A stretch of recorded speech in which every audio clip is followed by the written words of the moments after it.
આકાશમાં ચાંદનીનું અંજવાળું પણ જાણે થાકીને કંઈક છુપાઈ ગયું હોય એવું લાગતું હતું. રઘુ અને તેની પત્ની રાધા દિવસભરની મહેનત પછી ગાઢ નિંદ્રામાં હતા.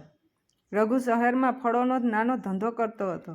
સવારથી સાંજ સુધી લારી લઈને ગલીએ ગલીએ ફરતો અને રાતે થાકીને લોથપોથ થઈને સૂઈ જતો.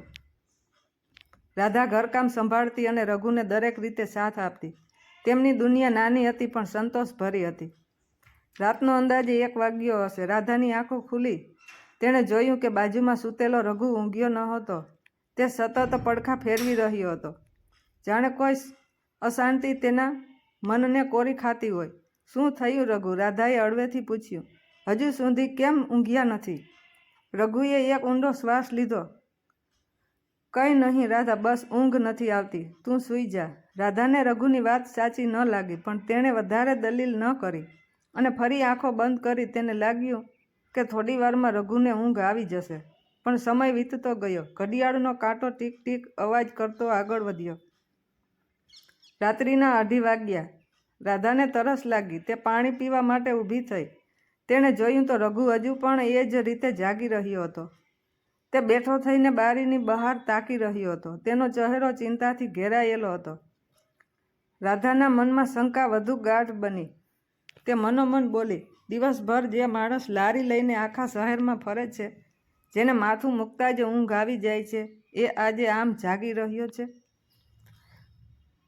જરૂર કંઈક મોટી વાત છે. રાધા ધીરેથી રઘુ પાસે ગઈ. તેનો હાથ પકડીને પૂછ્યું, રઘુ સાચું કહે, તને કઈ વાતની ચિંતા છે? તું મારાથી કંઈ છુપાવી રહ્યો છે? રઘુ ચોંકી ગયો. તે ઊભો થઈ ગયો. અરે ના રાધા, તું ચિંતા ન કર. બસ એમ જ થોડા વિચારો આવે છે. તું સૂઈ જા. સવારે કામ પર જવાનું છે. રઘુની વાતમાં કોઈ દમ નહોતો. રાધાએ તેનો હાથ પોતાના માથા પર મૂક્યો અને આંખોમાં આંસુ સાથે બોલી, મારા સમ રઘુ, સાચું કહે. જો કોઈ તકલીફ હોય તો મને કહે. હું તારી અર્ધાંગીની છું, તારી તાકાત છું. તું આમ મૌન રહીશ તો હું તૂટી જઈશ. પત્નીના આવા શપથ સાંભળીને રઘુની આંખો ભીની થઈ ગઈ. તેનો અવાજ ગળગળો થઈ ગયો.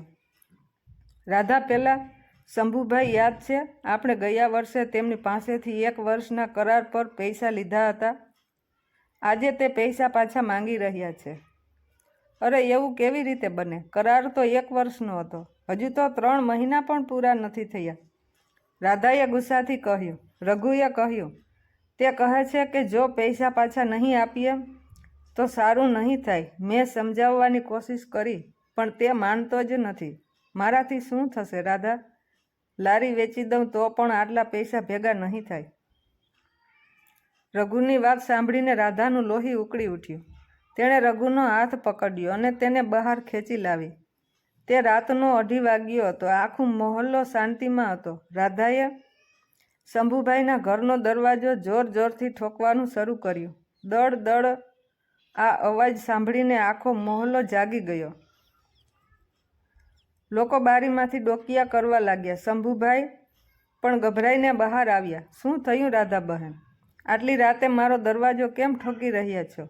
રાધાનો ચહેરો ગુસ્સાથી લાલ હતો. તેણે શંભુભાઈની આંખોમાં આંખ નાખીને કહ્યું, સાંભળો ભાઈ સાહેબ, અમે તમારી પાસેથી જે પૈસા લીધા છે તે 1 વર્ષના કરાર પર લીધા છે. 1 વર્ષ પહેલાં 1 પણ રૂપિયો પાછો નહીં મળે. તમે મારા પતિને ધમકી આપી રહ્યા હતા કે જો પૈસા નહીં આપો તો સારું નહીં થાય. તો સાંભળી લો, તમને જે યોગ્ય લાગે તે કરી લો. અમે પણ જોઈએ છીએ કાયદો કોની સાથે છે. શંભુભાઈ સતબંધ થઈને ઊભા રહ્યા. તેમને રાધાની આવી હિંમતની અપેક્ષા નહોતી. તેમના મોંમાંથી એક પણ શબ્દ ન નીકળ્યો. રાધાએ રઘુનો હાથ પકડ્યો અને તેને ખેંચીને પોતાના ઘરમાં લઈ આવી. ચાલો રઘુ, હવે તમે આરામથી ઊંઘી જાઓ. હવે તેને કોઈ ઊંઘ નહીં આવે. રાધાએ રઘુને પથારી પર સુવડાવ્યો અને પછી હળવેથી બોલી, જુઓ રઘુ, ક્યારેક જેવા સાથે તેવા થવું પડે છે. જે માણસ અંધારાનો લાભ લઈને ડરાવવાનો પ્રયાસ કરે તેને અંજવાળામાં જ પાઠ ભણાવવો પડે. સાચે જ સ્ત્રી જ્યારે પોતાના પરિવાર પર કોઈ આંચ આવે ત્યારે દુર્ગાનું રૂપ ધારણ કરી લે છે. તે તેના પતિ અને બાળકો માટે કોઈ પણ હદ સુધી જઈ શકે છે.